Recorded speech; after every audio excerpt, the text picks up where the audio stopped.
Moxie Press is a small independent publisher on a mission to shake things up through witty and You want to try that again? No. Cool. I think that was great. Welcome to the Moxie Press podcast. I'm Andrew. I'm Jessie. You know all about us. You can look us up. If you're here, you're probably an email subscriber, most likely, or you follow us on TikTok. You know what we stand for. You know what we're about. It was nice that you did try to read I that. tried. You tried to remind people it was cute. But Yeah. I wouldn't worry too much about it. So. Listen, obviously. We're doing great. We're very rattled. Rusty. We are. Well, also, before this, we got 2 new microphones, and you can see that we're only using 1 new microphone, and that's because the other one was giving us issues. We don't know if it's a computer. We don't know if it's a microphone. We don't know what it is, but it ate up conservatively half an hour of recording time, but we're here. We made it. Yes, we did. We are alive. So what are we here to talk about? We are here with Andrew. I guess. You were like our author spotlight of the day. Yeah. Because you wrote this book. Sorry, had it on my side, yeah. I had a whole thing planned. I was really excited. I was going to do the intro, and then I was going to say, I am Jessie, the owner of Moxie Press, and you are Andrew, the co-founder, and you are our author spotlight of the day. And I was going to read this. Andrew is a small-time playwright and author who uprooted his family's life to Las Vegas in the middle of a pandemic so they could have some land and a pool. That's true. He has written a memoir, Atlas Personality, and he loves to cook. Really loves it. Thanks for that beautiful intro. So you did it, though. It happened. Yeah. I wrote a book about writing a book. Yeah. So the book or guide is called Just Write Your Damn Book Already, a complete guide to writing and self-publishing your big novel. So here it is. So this is a physical copy that we currently do not have. Correct. This whole episode is just I know, sorry to tease everybody with this nice physical book, but we do have an ebook of this, and it is done very well. So, and to be fair, when we started selling it as a printable PDF, it did better than as a physical book. So we went in the right direction. We did, but we also didn't really try. That's true. I mean, we did try. We had a few very limited of the physical copy, and then we just pulled that. To be fair, the digital version makes more money. So that is very true. So digital version available on our website. So Andrew. Yes. Tell me about your book. What is this? Do you want to hold it? I do want to hold it. Okay. Well, yeah. I mean, I love. So as Jessie read in the intro for me in my bio, I wrote a memoir a few years ago, and I guess part of it was me having a hard time figuring out how to do it. I've always been a writer, but I've never actually sat down and put together a full book, 200 plus pages of a story, a very personal story, which made it even harder to write.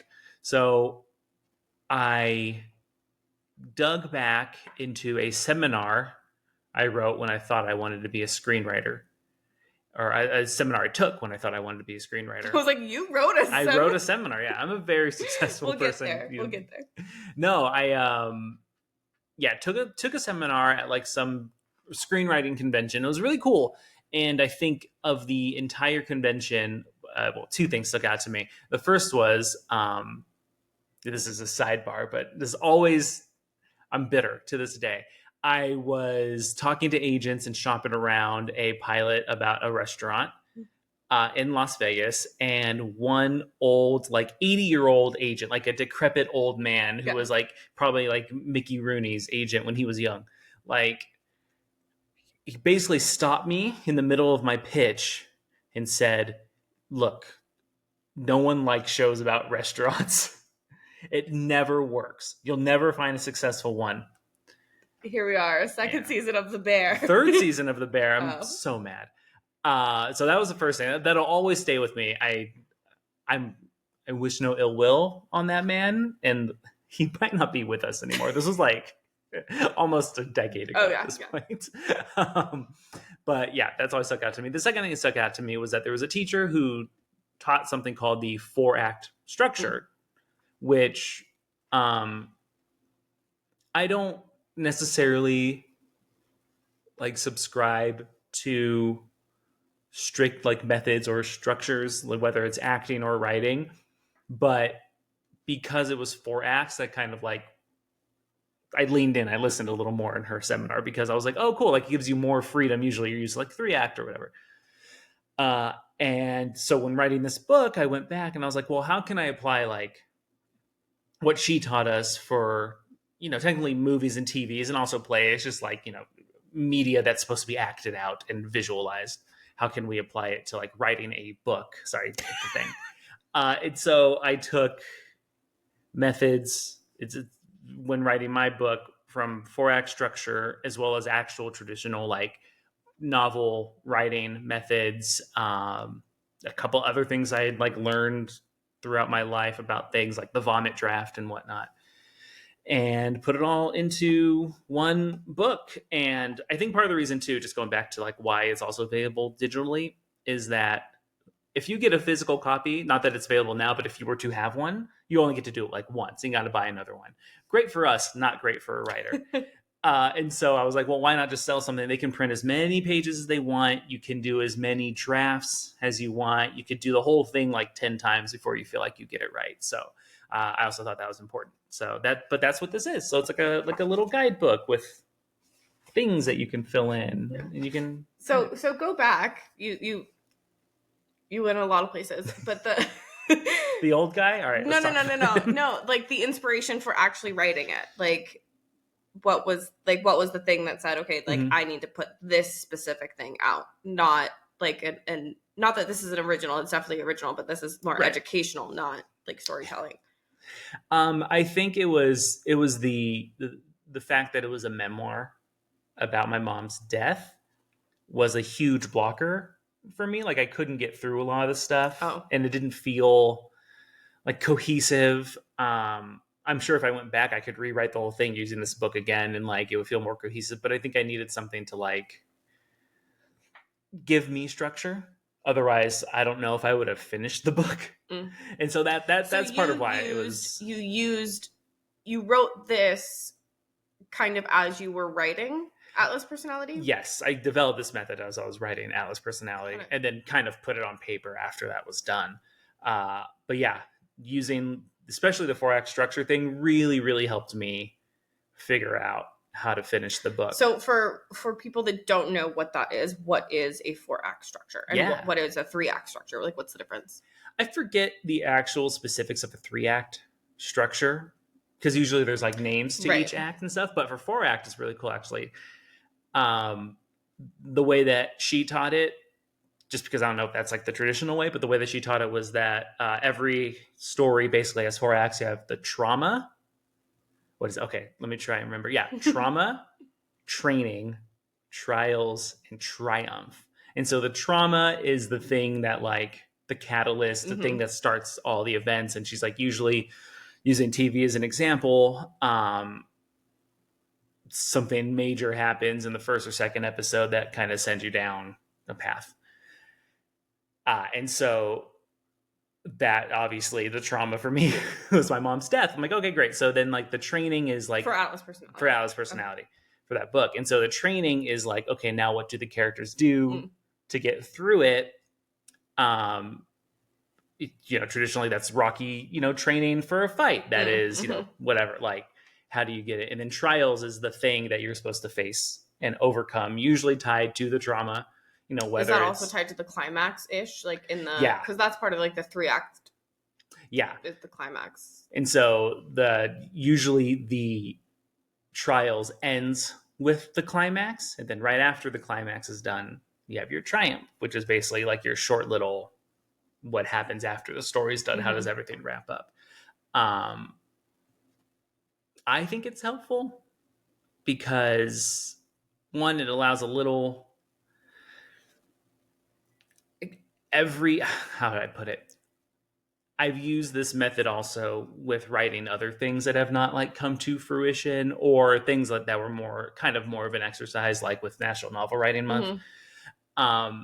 And you realize that you can apply pretty much any structure, but it was easiest for me, at least, to apply the 4-act structure to each chapter of Mm. something too.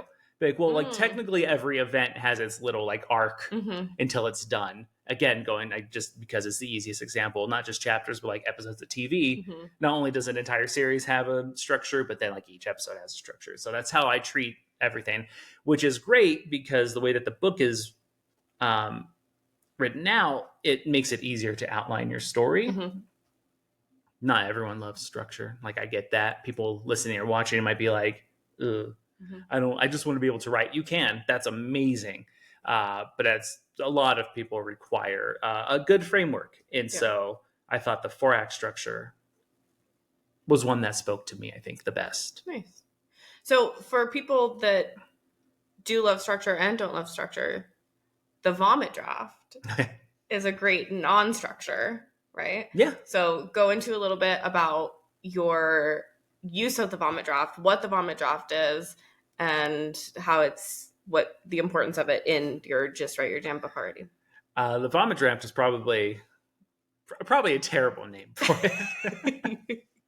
But it's true. So basically, once you could do it at any point. The way that I wrote it is at the end of all of this planning and stuff, it comes time to write. And usually, just like the first pancake, Mhm. the first draft is probably the one you're going to like, it's going to suck the most. So sorry, just to go back for a second, you suggest, obviously, you suggest to map out things first, then do a vomit draft, not vomit draft and then map out. Or can it be done both ways? It can be done both ways. I guess it's not really. I mean, I see that it would be easier to have an outline, a plan, yeah. Than do the vomit draft. For me, it's easier. The book includes things like character outlines and stuff. Mhm. For me, it's just easier to have the research done ahead of time so Right. that I at least feel confident in writing. But the vomit draft is then, it's basically do all this work, then set the work aside, don't look at it, and just like get out everything and just write an entire draft. In the way that I present it, it's like 30 days. Which is good for people. Yeah, exactly. People, if you want to line it up with NaNoWriMo or National Novel Writing Month, you can. It makes it also puts you on like a deadline because your first draft isn't going to be the thing that you're going to release. Whether you're professionally published or self-publishing or whatever, like you're never like, it shouldn't be unless you're Hemingway, or like I don't even think Hemingway, or Cormac McCarthy ever published a first draft. No one does. So you do it in 30 days, get it out of the way. Like that's the whole point. Like who cares if it's good or not? It probably won't be, and it shouldn't be. And then basically the idea, again, because it's printable, you do it again. And then you do it, a few more times, 17 times doesn't matter until you feel like you've gotten it right. I don't know if I would challenge people to write the entire book again in 30 days every time. After a certain point, take your time, make it good. But at least for the first one, the vomit draft, and the reason why it's called vomit drafts is because you're just getting it all out. It's just flowing out of you. Stream of consciousness. Yeah. Someone might read it and be like, it makes no sense. Where was the structure? And you're like, that's fine. That's great. Now I'll go back and write the version with grammar, the punctuation, everything out the window. Just doesn't matter. Just go. Yep.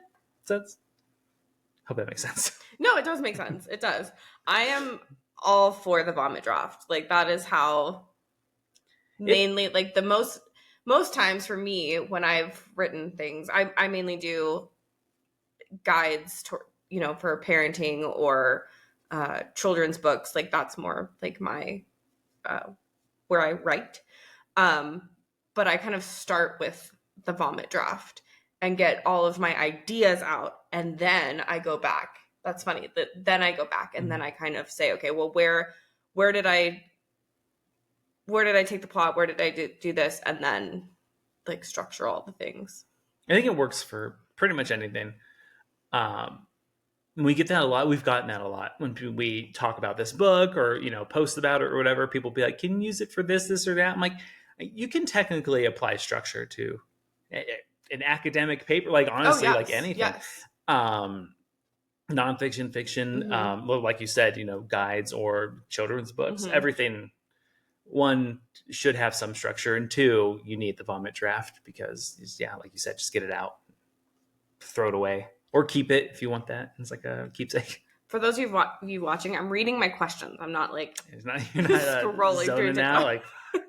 Um, so next question: what are some common challenges that writers face when starting a book, and how does your workbook address them?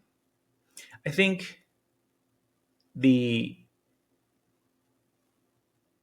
there's a couple, like, yeah, one of the biggest challenges, not only is it like writer's block and your typical thing, about like, oh, I'm stuck, or oh, I can't figure this out. Like, this helps with that for sure. There's also being able to sit down, do research, write things out. There's a page where you can like doodle your cover and stuff, to have activities to do, to have things to do, and then to be on, admittedly self-imposed. I'm not going to be looking like over your shoulder when you do this, but to have a 30-day vomit draft, I think it gets people through that thing of like when you want to quit.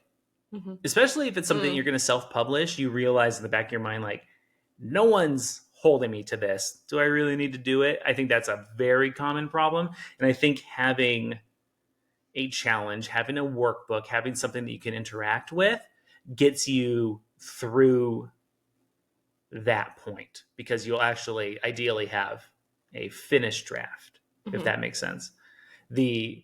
Or it'll show you that, oh yeah, I don't want to do this. But I think it's hard to judge that unless you actually finish your story in some way. Because who knows, if you wrote something before and you quit midway through, if you actually challenge yourself to finish it, then you might discover like, oh, holy crap, that was worth it. Oh my goodness, the ending's amazing. Oh, I introduced new characters. Like, what was I thinking? This is a good story. I think you need to get to a certain point, and I think a lot of people fall off before whatever point that is. So I hope it gets people to actually, like the title says, like, write your damn book already. Like, get it done. Like, could you just flip through and just different activities, just like give some examples of what's in the guide? Yeah. So actually, the first thing is an idea bubble exercise. Can't speak. I'll just read from the page. So what is this? If you don't have a story idea brewing organically, so this is for people who like, I just want to write a book. I don't really know what it's about yet. Maybe they have like a rough idea. You just need to give your brain a little jump start. This method actually does not come from the 4-act structure. This comes from a book on directing theater specifically, that I really love. Haven't read. I think I got rid of it actually when I was like purging old stuff, because I'd read it a billion times in high school. But the whole idea is that like the thing that you are presenting has a central theme. Ideally, it's one word. It can be corny. It can be stupid. But ideally, it's like one word that unifies everything. So as an exercise, Atlas personality, what is that word? I wish I knew where my notes were, because I could probably give the specific one. But if you're just asking me right now, I think the word probably is acceptance. Okay. I would say, I think that was one. That was a funny one, because I think that was one that probably changed. So okay, pause for a second. So for listeners who have not read Atlas Personality, they have no idea what it is. Let's do like something that everyone has read, right? So it's a fun challenge. I know. Okay, let's think. The Bible. Okay, no. Gosh, what have people read? I don't know. I know. I'm like going back to like high school of like, I'm trying to think of like books that I could just like. All I can think of are like banned books. Well, I think maybe Pride and Prejudice. Sure. Everyone knows Pride and Prejudice. We know the story. You've most likely read it in high school. Okay, what would be the center bubble for Pride and Prejudice? The easy one would probably be love. I think also, yeah, probably love. I would say independence is one. Technically, I was just going through Pride and Prejudice recently too. my brain is dumb today, but the central character, I want to say Jane, but it's Jane Austen who wrote it. And there is a character named Jane in the book. I feel does not need Mr. Darcy, but loves Mr. Darcy. So it could also be Independence, but yeah, that. Got it. Okay, so continue. So basically, the idea is you write it in the center. People watching can see. You write it in the center of the page, and then you start writing ideas that stem out from it. So you essentially come up with an entire web of ideas based around the central theme. And this is kind of just like a brainstorming exercise. Like, what is the theme I'm looking for? Okay, what are the other ideas, themes? It could be literally like a passage or something, or a sentence that comes out of it.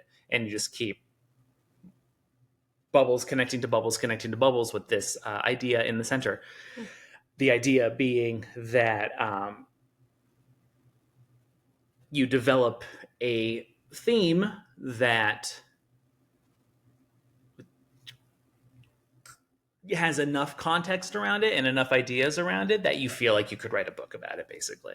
And that's why in this, like, it, again, I'm looking at the physical copy, but if you print it out, you can print a bunch. So I have 4 in here because I'm like, you're probably, your first theme might not be the one you use. So just saying, I mean, if you get a physical copy, you have you can do it, do your first draft or first book within the thing, within the physical copy, but then you still have a roadmap of how to do it. I can draw a circle on a page.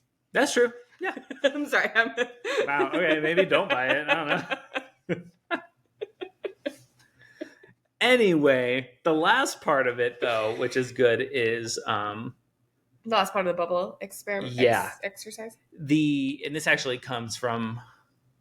Did you have Jim Bontempo in AMDA? Yeah. This actually comes from something he taught, which is an acting teacher we both had, which is once you have your theme, or in his case, it was like a message that's central to like the thing that you're presenting, write it at the top of everything that you do so that you never forget it. It's the same way, like, you're leading with that. Like, you don't. Nothing ever deviates from the theme. No matter good guy, bad guy, whatever, everybody's motivations all tie back to that thing, which is cool. It's like people who at work have like a Post-it in front of them, like our mutual good friend, Aaron Juicy Jackson. I remember when he stayed with us, he always had a Post-it in front of him because he had to work from our house for a few days. And it was like a thing to remind him every day. That's kind of what it is, basically. It's something to keep your theme at the top of your mind. And it's at the top of every page in the workbook. So you write it down every time. And so you're never forgetting what the central theme of your book is. Nice. Yeah. I don't know if you want another one. There's character outlining. You can do the name, age, range, gender identity. You can even put a section to sketch their headshot. Again, you don't have to be good at this. There's a section where you can doodle the cover. It's literally just to get it out of your system. This whole book is, the message is get it out of your system. I don't even think your damn book already. I don't even care if you publish your book. You should self-publish it. Maybe try and make some money. Who cares? Share it with people. I just think it's important. You could never share it, but you wrote something. I think that's special. So that's what this is about. There's a beat sheet in here, which is very, very screenplay-y, which is funny, but I think it works wonderfully. What I used to do. What is a beat sheet? So a beat sheet is every story within the 4-act structure, any act structure really, can be broken down to like 13 to 16 beats. In this case, I recommend people use it per chapter or per like section of your book, mostly because these beats are pretty broad. It's hard to fashion a 200, 300 page book or something around just these beats, but you just have to build each of them out. But it's basically like, how does it open? What is the moment your story is fully set up, that your audience is in on like what is happening? Things like, what is the trauma? So like beat 4 is essentially the end of act 1 in my mind, trauma, which is like, all right, this is like the moment that things go. Basically, I mean, it could be anything. People can write lighthearted stuff. It would be the same. But like things go to shit for all the characters. I mean, I guess really, and even in kids' books, there's that moment of like, oh no, the toilet's overflowing or whatever. Like, so that's what that is. So it's built what's in. A beat? A beat is like little, like the beats are like what's a good word? I don't even know a good word for it. Like the moments, specific moments in your story that propel the story forward. Okay. So there's, I think. So just to clarify, so like beats are not scenes. Beats are not scenes, no. Because I could see how like that listeners could think, that like, oh, there's this scene, there's this scene, there's this scene. Each scene or each chapter, or because some chapters are more than one scene, you know what I mean? But like each scene can be different, have multiple beats within it. So beats are I like what you said, like moments. Mm-hmm. Exactly. Or a whole scene could have just be build up to like one beat. Again, it's a movie reference, but that's just where my brain tends to go. Like in Blade Runner 2049, Agent K goes to the old orphanage, but the beat, like the main crux of that scene, is when he discovers an old horse from his memories in a furnace at the end of the scene. The whole thing is like one long sort of like slow him walking through this like old place. And so, yeah, exactly. It could be an individual moment at the end of the scene, in the middle of the scene, then you come out of it, or there could be multiple in one scene. Depends on how you want to do it. Really, it's whatever the story calls for. And I am a true believer of like, one of the reasons I didn't want to write a book that was advice is one, like, I don't know what advice I could give people. I don't really like advice personally. I think the one piece of advice I'd ever give anyone, and I think this is kind of what this book is, like, are you what your story is, like, are you happy with it? So really, I just want to give people like a framework. But that being said, I think, how you structure the beats in a story, how you actually lay out sorry, this is one thing I forgot. Another thing about the 4-act structure is that it doesn't have to happen linearly. Using a very college-y example, something like Pulp Fiction is a non-linear story. Technically, things that happen in the beginning are in the middle of the movie, but if you put that out into a 4-act structure, you're looking at it linear, and then now you can take it apart and rearrange it. So nothing has to be, we're not telling you how to structure the actual telling of the story. It's more like, how do you structure not the telling of the story, but the storytelling. There you go. Oh, there you go. Write that down quick. Did I know quick? Oh no. Yeah. Nice. There you go. So you don't like advice. What advice would you give? I do. I mean, that's unfair, I guess. I don't think I know any better about the quality of someone's work than they do. It's like when I've talked to people about, like, whether it's writing a book or even like directing like a play or something, like, I don't know, would you pay $25 for the hardcover? Would you pay $100 for like the limited edition, whatever box set of your book or of the book or whatever? Would you pay $110 to see your play on Broadway? Like, what would you, if it is something you would be the biggest fan of? That's, I think, what matters. And I think my biggest advice is, again, the crux of the book is just get it out. Like, just write it. Honestly, like, don't think about other people. Don't even think about yourself. Who cares? Like, it's sort of like a runner's high when you write, and when you're on a roll, you're not thinking about anything. You're not thinking about yourself. You're just like, oh, I'm doing it. And then it's like 8 hours later and your back is like broken. But that's what, that is like, just write it. And then anybody who's like, but is it good? I'm like, what do you think? Do you think it's good? Right. So for me, like, coming from like a fan of your writing and thanks. your wife, but the thing that I do admire about you that I think makes your writing very good is that you're not writing for someone else. You're not writing for you're obviously always writing for your reader, but it's not like you're writing to please your reader. Right. Like, you are telling the story that you want to tell in the way that you want to tell it.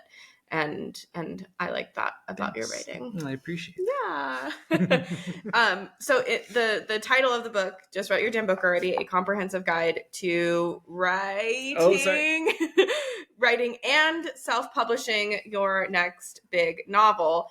What little tidbits are in there about self-publishing? Just really fast. So there are like little things about releasing it. Again, the doodling the cover is part of that. So if you're like us and you want to go to like a designer or something, if you can't do it yourself, it's good to have a concept for them. It's also good to sketch out multiple because you want to be sure to present them with options. There's just little tips on like what I did to promote my book on social media. There, writing your author bio, because that's something like you saw here, like on this podcast. Obviously, we do this together. This is a thing we do together. But if you were to be a guest on other people's podcasts, like we have had on ours, author spotlight submissions, this is good to have because people will know how to talk about you. Little things like that. Again, I tried to steer away from like, this is what's going to make your book successful. Like, this is what's going to, blah, blah, blah. It's more just like, here is some suggestions for crafting your marketing plan, like what to think about, when to do things, recommendations on building your email list, which has been my expertise for 10 plus years. Yeah, an example from a website that doesn't exist anymore. Yeah.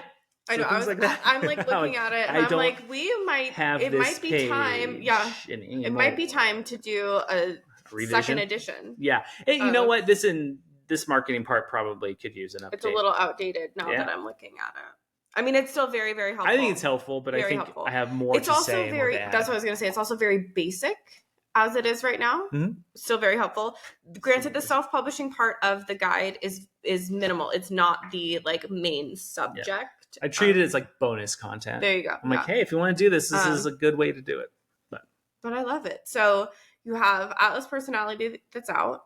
What are you working on? What am I working on? You have so many. I live with him. It's his torture. Brain is always going. He has so many ideas. Has so many things going. What? I did at one. I mean, I'm still, and I want to finish it. I can tell people, it doesn't matter. A story about like migrant farmers in wine country. On paper, it's about like murder